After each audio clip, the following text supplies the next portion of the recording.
This 2007 Nissan Frontier had a huge transmission problem, and we're going to show you every step of the process that we did to get it fixed.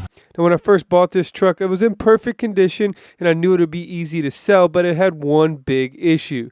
It didn't move after about 5 minutes of driving, and it even started up with a whine coming straight from the transmission.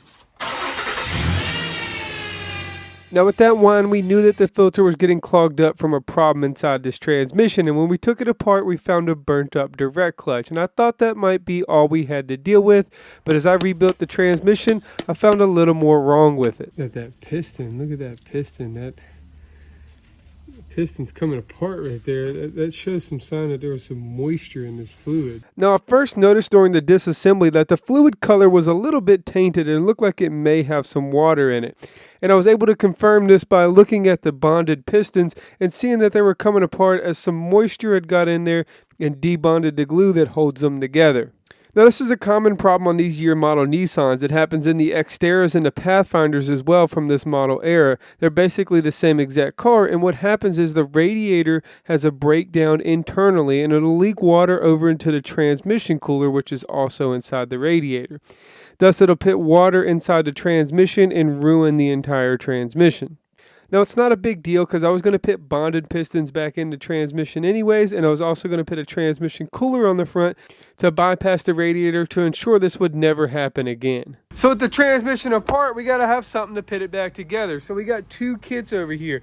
Now, one kit, we got our friction kit with our pistons here, and then we also got our paper and rubber kit, our gasket and seal kit. So we have every seal that this transmission takes, every gasket that it takes, and every friction clutch and piston that it takes.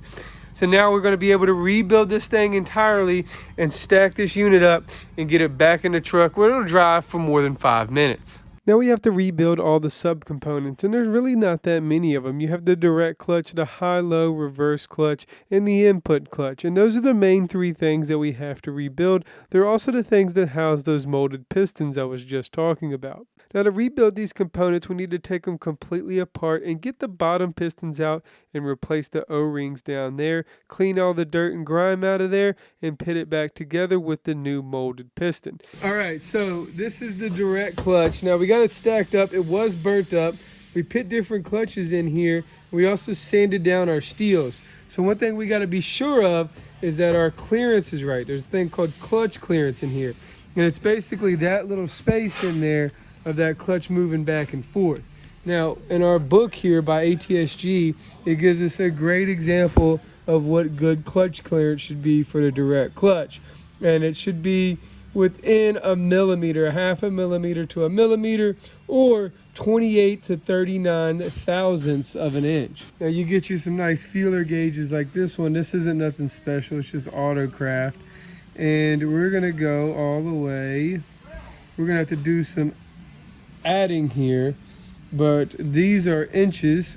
We're going to go 10 thousandths plus 20 thousandths, which is half a millimeter plus 0.2 of a millimeter. You can't see that. So this is about 30 thousandths in there. That's the minimum of what we need for clearance, and it looks pretty good. Got good clearance right there with our feeler gauges. So we know this clutch is good. It should be fine. Now we just need to air check it. We're gonna need this one to check the air check this one. We're gonna set this thing down on here, and that's kind of how it rides in the car. And then our air ports are over here where we blow air in. Our feed ports, not our air ports. Air ports where you fly out of. Feed port is where that feeds pressure.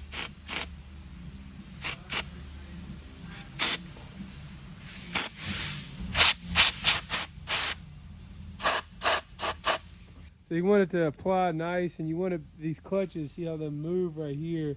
And when we apply, they won't move.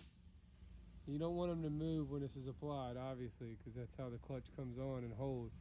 So we just want to make sure that they are locking in nice and tight.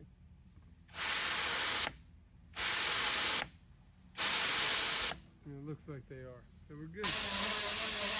Now with the clutches, we replace the friction plates and then we sand down the steel plates. Now once we get all these components rebuilt, we can now go ahead and stack this transmission up. Now this transmission is pretty complex to stack up down on the bottom end. There's a couple different clutches that lug into the case. They take some special tools and it takes a little bit of time to do. You start with the two bottom clutches and you got to put the retainer in with the special tool that I use for a 4L60. And then you build your way up to the center support and you bolt that in through the valve body side. And once you get past the retainer and spring for the center support, you're pretty much home free with the reverse clutch. Now once you get past the reverse clutch that sits on top of the center support and you lug in that snap ring into the case, the rest of the stack up is pretty simple after that. We got a couple clutch drums, a set of sun gears on an intermediate shaft that's a little stubborn to put in, then a set of planetaries, and then the input clutch. And after that we're ready for the band and we got to rebuild the pump. Alright, so now we got the thing stacked up. We got it stacked up the other day. We went home, took a little break, ate some turkey, happy Thanksgiving. And now we're here back, and I'm going to recheck the clearance. So I've had this thing stacked up actually a couple times, and I've already checked the clearance once, but we're going to double check it again to make sure we're good. So the way we check the end clearance, or the end play as you call it, is we have an H gauge here. And this H gauge, you flip it over, and we get it to ride or touch that bearing right down there. This thing will adjust up and down. And it'll touch this bearing right here. That's where we want to touch it. All right, now then we take this H gauge and we set it right there on our pump. So that's how we check in play. And according to the book here, we got 10 thousandths of an inch to 22 thousandths of an inch clearance that we need to have. And you can see the picture of the H gauge right there in the book. It looks exactly like the H gauge we got, ironically. And so this thing just slides right under there, and this is 20 right here. This is 20 thousandths of an inch. And yeah, so we're good. That's great in play. So now we're confident in that. So I'm gonna set that aside for a second. We're gonna set a rag up here because we're gonna take this pump apart now.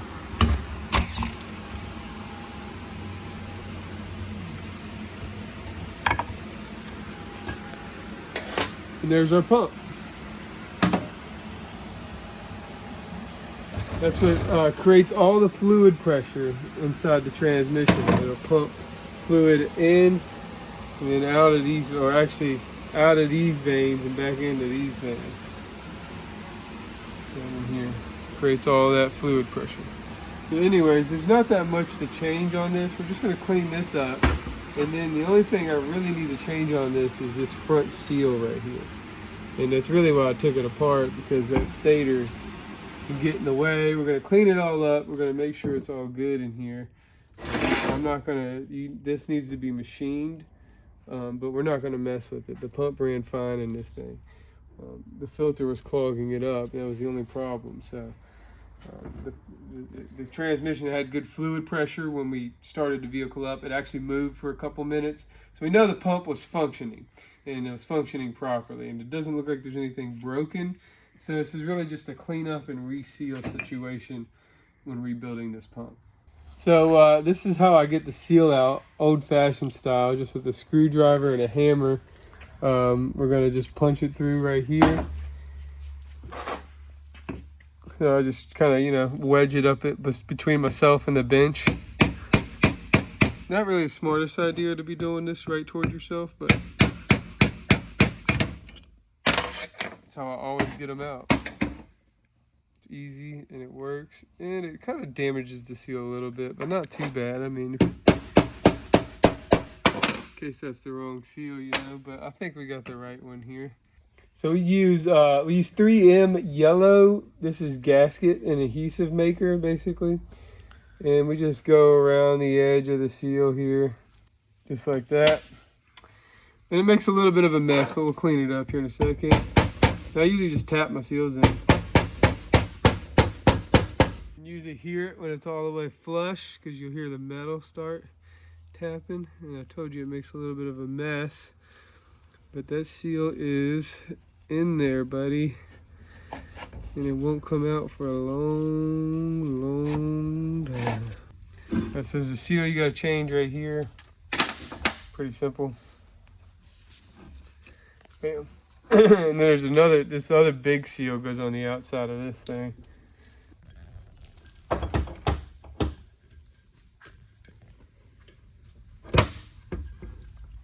All right, so now I'm gonna put the stator half back on the pump half, and we'll give it some lube. You can go ahead and lube all this stuff up because it's all going to be contaminated with fluid anyway. And we're going to lube this half up too.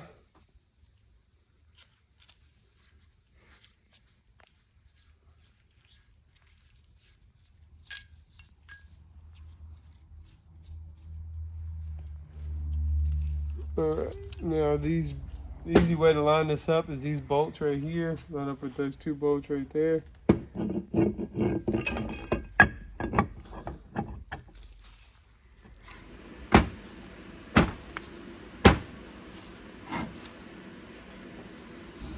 So these probably got to be torqued down, and I don't have the torques on me. So as you're tightening this pump up, you want to make sure it still spins on that torque converter. You really want to make sure there's no it spins nice and smooth. You want to make sure there's no rough parts in when it's spinning, and that it's not getting tight in any spots or anything like that. This one feels awesome, like I thought it would. And that fluid being in that pump too will help, get everything nice and lubricated and ready for application once we fit it back in the car. One important note here, these bolts that go in this pump to go in here, they get siliconed on. So I'm gonna take a minute and we're gonna wire brush this silicone off. All right, and we're gonna put the pump on as soon as I get that done. Now, another important note before we go any further here. Story time. Okay. First one of these transmissions I ever built, RE5. It was in a 2007 Nissan Pathfinder. Vehicle similar to this Frontier here. And when I was putting everything back together, I was kind of, rushing through it. I wanted to get it done. It was an afterwork project, kind of like this thing is. So I just took the pump and I just pushed it down on there as hard as I could to get it down on there. And I drove the vehicle, and when I drove it up the road, we had 0 fourth gear. When it hit fourth gear, it just went zoom. Not good. I was not happy, to say the least, that I had to pull the transmission immediately back out as soon as I had rebuilt it and put it in. And when I pulled it out, I found a broken sealing ring on this input shaft right here. And it's because I just went too fast, and I just pushed the pump down in there, and it broke one of these sealing rings right here. And these sealing rings turn on, I believe, the input clutch, which, applies for fourth gear. So we had no input clutch, we had no fourth gear, and I had to fix the sealing ring. And long story short, I made another mistake on the silicone on these bolts. I didn't silicone them down properly when I pulled it back out to fix the sealing ring. So then the bolts were leaking, so then I had to pull it back out again, and that was a nightmare. So anyways, that's why I'm telling you about these things, because I've been through them with my own experiences. Make sure these bolts are silicone, and make sure you do not break these seals when you're putting this pump in when we're about to do our next step.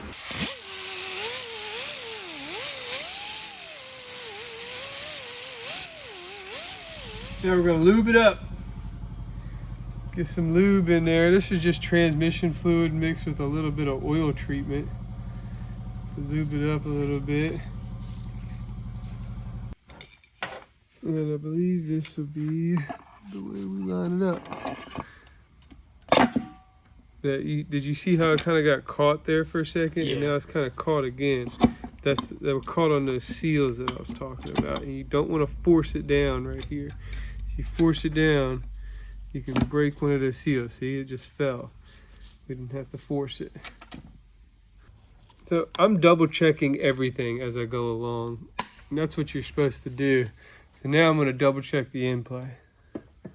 You hear that? That's good inplay. That's what we want. And now we're supposed to have 10 to 20 thousandths. That, and you could double check it, but that feels like, I mean, enough inplay. It doesn't feel like too much. It doesn't feel like too little. But you got to have a little bit of inplay like that. You should be able to pick that input shaft up just a little bit where it moves back and forth in there. It's important that you set the input. So now we're sure that that's right. We're going to pop these bolts back loose.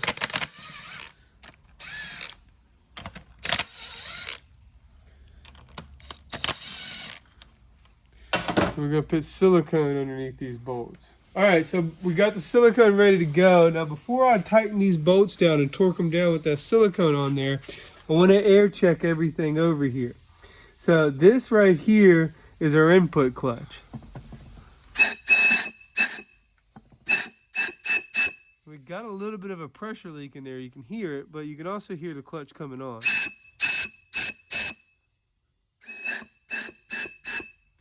I'm not sure where that pressure leak's coming from.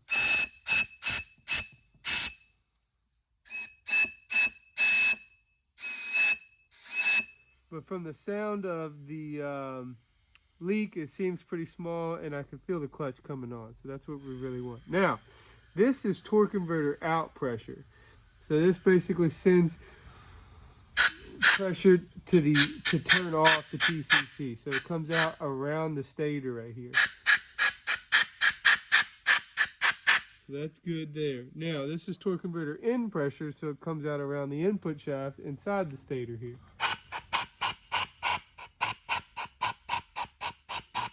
And then this one is torque converter on pressure, torque converter clutch on pressure. So it comes out of this little hole right here.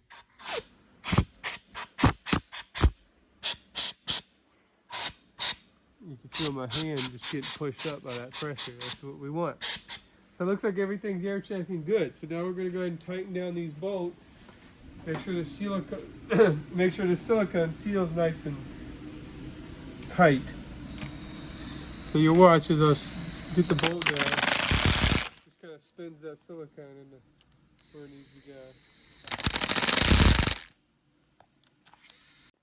Now we got it stacked up and we got it back on the bench. The pump's holding everything in. Now we got the valve body to deal with, and luck we have it, I'm not going to deal with it at all. I'm actually going to buy a brand new valve body from Reman Valve Bodies, and this thing comes packaged up in 3 big giant Ziploc bags. We take it out of there. It's pre-soaked in fluid. It's got a TCM on top of it that's pre-programmed and ready to go.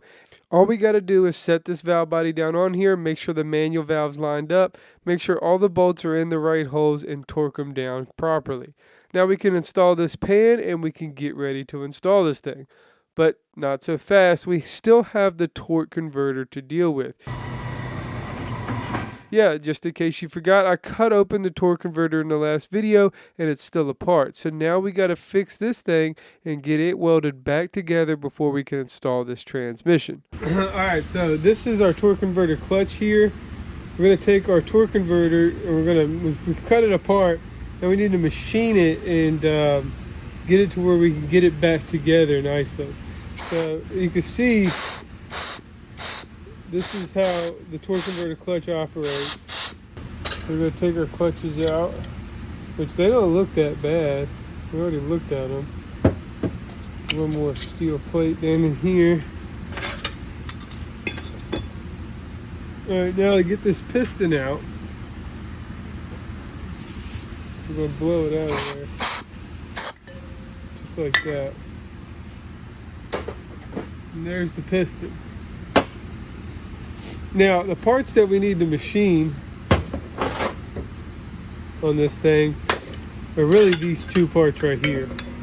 The front cover and the back cover.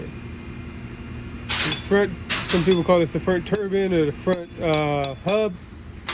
This is just the back cover here with the TCC clutch. Now, what we need to machine on this back cover is this inside lip right here. We need to take it out a little bit here. Just make the hole a little wider, and then on this front hub right here, we're going to make a little flat part right here so it'll weld together nice and flat and easy. And then we need to make sure that when we get this thing back together, it'll just slide right down in there and where you can weld it together. As you can see, it's not really sliding right down in there. So we might need to take a little off of here. And we're probably gonna have to take a little off the inside of this one. Now we also gonna take a little cut on the back side of these feet right here to try to make sure that they got a nice flat pattern. So when we sandwich this thing together, both covers are lined up on each other evenly, if that makes sense. Because it's very easy to get this thing kind of cockeyed in there, even at a couple thousandths of an inch. That'll make the run out, as we call it, not good. So we're going to clean these up and get them machined. Now we machine these torque converter parts to make sure it'll clamp back together nice and perfect when we go to weld it back together. This is essential because you want to have the torque converter running as perfect as possible at thousands of revolutions when it's sitting in the car, because otherwise it can destroy the transmission pump and you'll have to take the transmission right back out.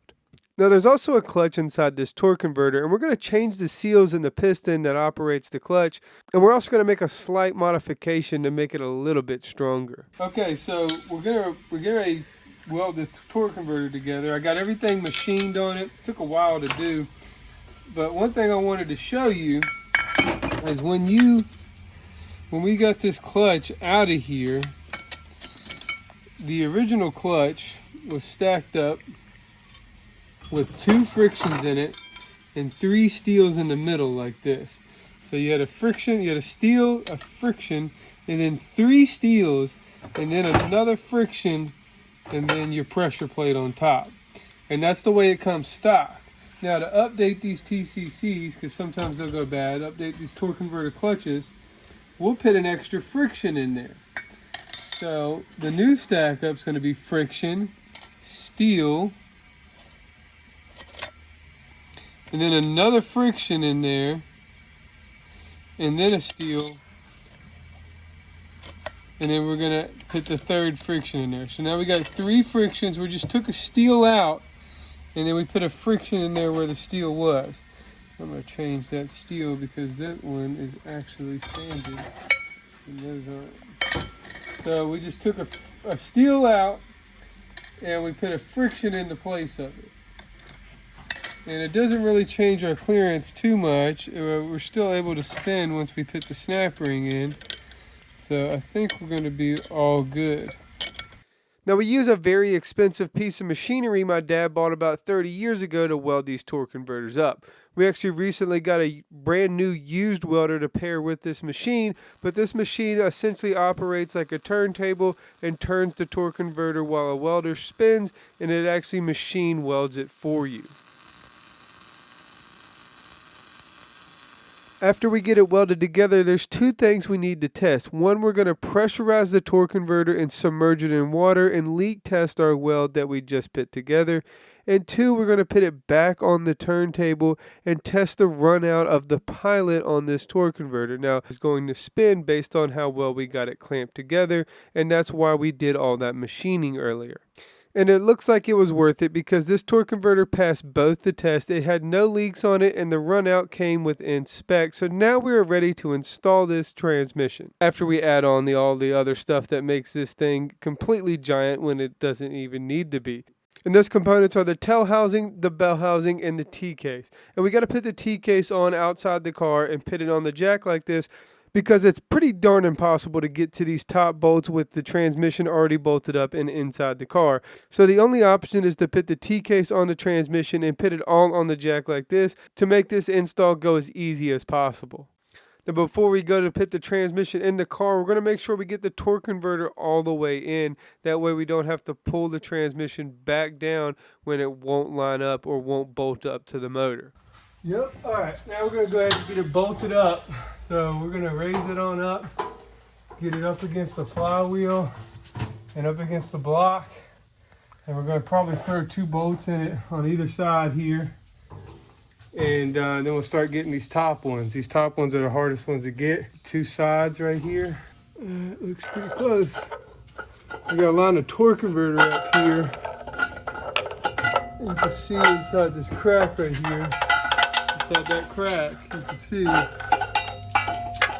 where that torque converter lug is at compared to that bolt hole. You gotta make sure. Now this one isn't a balanced torque converter or flywheel, so it doesn't matter which bolt hole you line it up with, just as long as you line it up with one.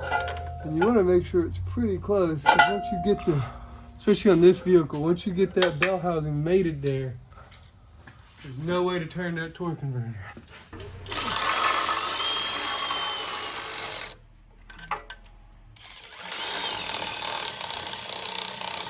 That's what I'm talking about right there. You gotta make sure you don't skip steps. Because if you don't, you got that bolt lined up perfectly on that torque converter. Alright, so now we gotta get the top bell housing bolts and probably the starter in. Well, we can probably worry about the starter last. We're gonna get the top bell housing bolts in and get the subframe back up. That way we don't have to have the jack here in our way. To get our top bell housing bolts, we're going to be using a magnetic socket. I know not everybody loves these because they don't work with aluminum bolts, but we're working with actual metal here today. So we want to thread it in by hand, and then we're going to pull the ratchet and just put the socket with it. Happens sometimes. That's why people don't like these magnetic sockets. They'll get stuck up in there. All right, the next one, a little more difficult to get to. Once you get these things threaded in there, you just take a regular impact with an extension up there and get them. So once we get all the bell housing bolts in and tight, we can go ahead and put the subframe up, and then we can let our jack down since the transmission is now fully supported. Now once we got all this done, we're going to hook everything else up. We're going to put our drive shafts in. We're going to bolt the torque converter up, we're going to bolt the starter up, we're going to put the other subframe in, and we're going to weld the exhaust back together. Now before we start this vehicle, we want to put our transmission cooler on the front. Now it's not hard to install, and we don't even have to mess with the transmission to do it, so we're going to take the grill off the front and find a nice place to mount it and run some rubber hoses straight to our existing cooler lines that hook up to the radiator. Like I said previously, we're going to bypass the radiator in this situation. That way there's no way for any water to get back into the transmission. Alright, so we got the cooler mounted up top. We got the lines ran. Let me show you what we did here. So we took our two cooler lines right there and just ran them straight to the auxiliary cooler. We did not pit any lines going back towards the radiator. The radiator is completely disconnected from the system, so no radiator in the system, so no way for water to get back in the trans like we believe the original problem was. So now we're going to fill this vehicle up with fluid and get it started. Now this is always the most nerve-wracking part of these projects, because starting the vehicle means that you're actually going to be turning things at thousands of RPMs that you just had apart and just put back together. So it's pretty nerve-wracking because you're thinking about every single thing you just put together and making sure you did not make a mistake. Alright, so we got all the fluids full. I believe the coolant was a little low. We had to top it off with a little bit of coolant here, but it looks like we got it full there. Maybe the reason why the coolant was so low is because, you know, that radiator was probably leaking a little water into the transmission. That's why we had our issues. Everything looks like it's holding up nicely. We're gonna go ahead and we're gonna start the vehicle, and we'll check this cooler, make sure it's not leaking. We're going to check our fluid. Now we put 10 quarts of fluid in here. That's exactly what it takes. So I don't think we're going to have to add any more than that. But we're going to double check to make sure. Put our battery terminals back on, and they had a little bit of corrosion on them, so we sprayed them down with some corrosion stuff. No big deal there. All right, let's go ahead. We're going to go with the first start here.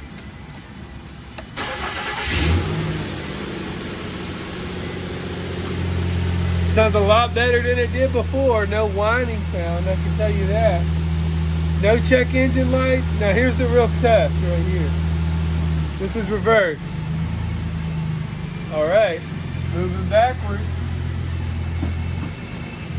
Drive. All right. So good.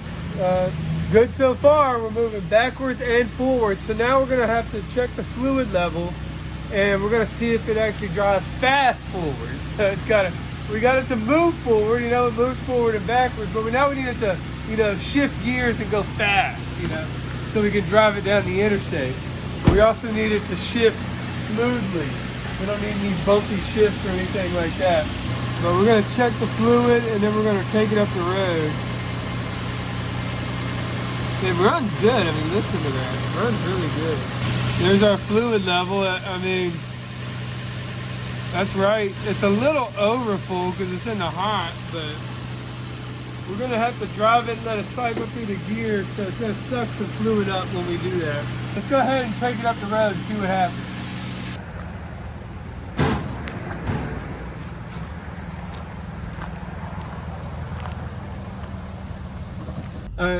So I got my scanner hooked up to it. And by the way, a lot of y'all have been asking about the scanner. I'm gonna make a video all about the scanner, where I bought it, everything it does. It does a lot of things, how much it costs, all the tricks with it.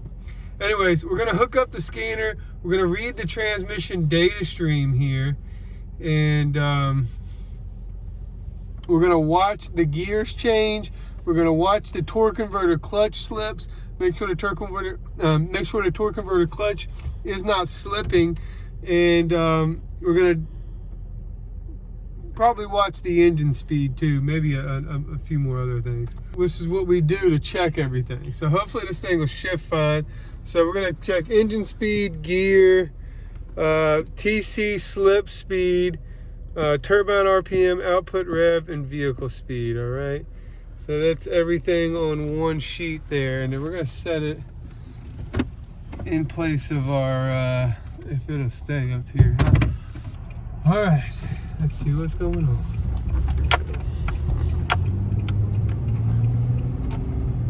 One, two shift, good. All right, 2-3 shift, good. 3-4 shift, good. We're now in 4th gear, which is great. That means we've hit overdrive. And now we're in 5th gear. So we got all 5 gears. Now, the next thing we need to see is torque converter clutch apply. So we should feel that. We're climbing up to about 40 miles an hour. One thing that I am noticing about this car already, and I had no way of knowing this before I built the transmission, our temperature gauge is going crazy over here. Which either means one of two things. We got a bad temp sensor, or there's like an air pocket caught in the coolant system somewhere. But it's dropping down to 0, so I think we just got a bad temp sensor. That's probably what it is. All right, big time here. Going up on the interstate. There it goes, right there. So that's where the TCC is locked in. You see where it's at like 4, the TC slip speed. It's at like -2 and 4. Because the torque converter is not slipping, the clutch is not slipping. It's locked into place, and we're just cruising down the highway. This is the way it's supposed to work. Keeps your RPMs nice and low, keeps your miles per hour nice and high, where you're using less gas to travel on the highway. That's what that torque converter clutch is supposed to do. And looks like it's working great. I mean, we put that extra clutch in the torque converter to make sure it would hold nicely, and it seems like it's holding real nice. So that means that the engine speed and the input shaft speed on the transmission are exactly the same. As you can see, the engine speed up there, and then the turbine RPM, they're the same exact speed. That's because that torque converter clutch is locked up, and it's locking the engine up straight to the input shaft of the transmission. That's what that torque converter clutch does. Anyways, that's it, guys. We're gonna drive this thing around a little more. Coolant temp sensor possible. I hear a little bit of a wheel bearing up in the front. We'll have to test that later. But other than that, we took this truck from something that was like a paperweight. It wouldn't drive but for like 5 minutes. So all it did was sit in a lot. All it was good for was to provide heat for you and a lot of noise. So now we took it from that to now a nice driving truck again. And, you know, it's probably worth a decent amount of money. So maybe we'll get rich off of it, you know. Who knows? Thankfully, everything worked fine. It had all 5 gears, the torque converter clutch worked well, and it shifted pretty smoothly. We were even able to drive it up on the interstate for a good distance.